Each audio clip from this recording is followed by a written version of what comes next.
Manila Press presents Cult Following, My Escape and Return to the Children of God, written and read by me, Bexy Cameron. This audiobook is dedicated to the kids I grew up with, the ones who flourished, the ones still in trauma, the ones who struggled, the ones who made it, and the beautiful souls that decided that this world and this pain was not for them anymore. See you on the other side. Prologue. Tell me everything. 15 years after. Please, tell me everything. I've heard this in the pub, at 4 a.m. at house parties, at my desk at work. The person asking could be a friend. Sometimes it's a complete stranger. It can come from a face filled with pity, one wet with excitement, from one that's serious or even well-meaning. Tell me everything comes when people find out that I'm a sex cult girl. And it's why I sit here now, in this truck, 15 years after I left the Children of God, parked under an Arizona night full of stars.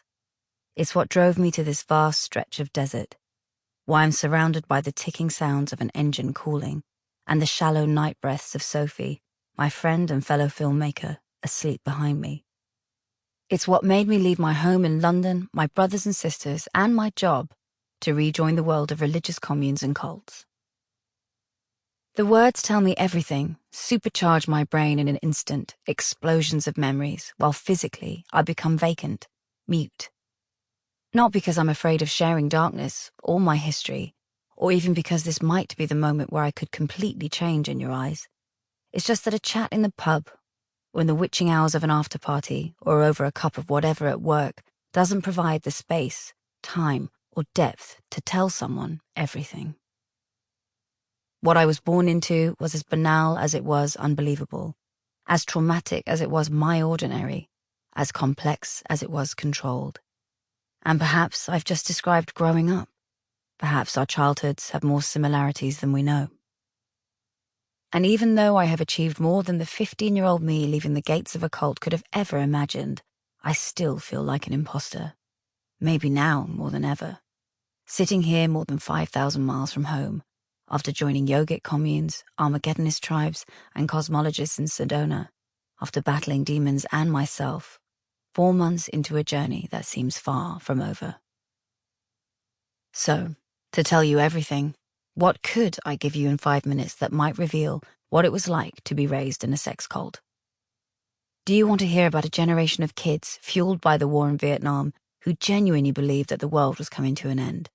Or the charismatic leader who gave them purpose, rescuing them from families they didn't fit into, from drug addiction, or maybe just the horror of being middle class and normal?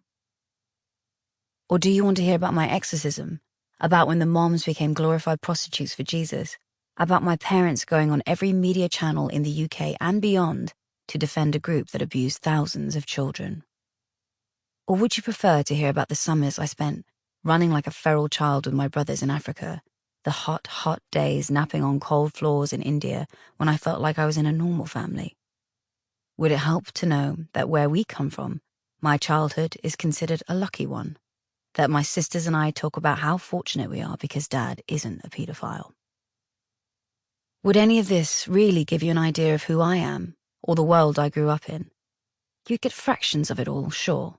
But out-of-context splinters like these could pull you further away from both me and what a story like this could reveal about our basic human need for connection and purpose, about surviving our childhoods, about the gifts that trauma can bring, and maybe at some point what we, actually hopefully what I, could learn about forgiveness.